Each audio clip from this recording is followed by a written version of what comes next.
Hi, this is Chris Webb with Wisdom of Webb. Today I'm going to go over chapter 2 of the Power of Focus book that I'm reviewing. And I'm going to do this for a couple of reasons. One, as I was creating a playlist, I realized that I never uploaded my chapter 2, so I need to upload it so you guys can see it.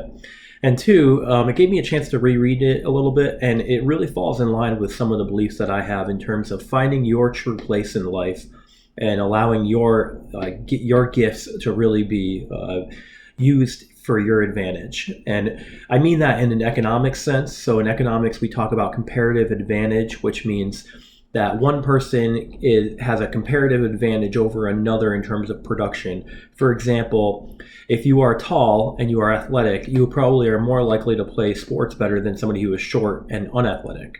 You have a comparative advantage. Now that's a physical sense, but there are also comparative advantages in other aspects, such as writing or even like understanding math so that you can work with some numbers and financials, things like that. And the chapter 2, what it really talks about is it talks about making sure that your natural abilities line up with your focus. So if you can focus on those natural abilities, you can really become a better producer. And some of the salespeople out there, they're going to see like production and be like, yeah, we're going to sell more units. Well, it's not always the case. When you produce in other areas of life, then what you're doing is you're trading your work or your labor so that a company can create a product which it then can sell. And that is a critical factor in the business world, because a lot of times people just figure that I'm going to work somewhere, but your work has to have an end production. And that's what you have to focus on, is where do your talents, do your innate abilities fall in with that corporate structure. If you can focus your time on that, you become so productive that you are able to be just exponentially better than your competitors.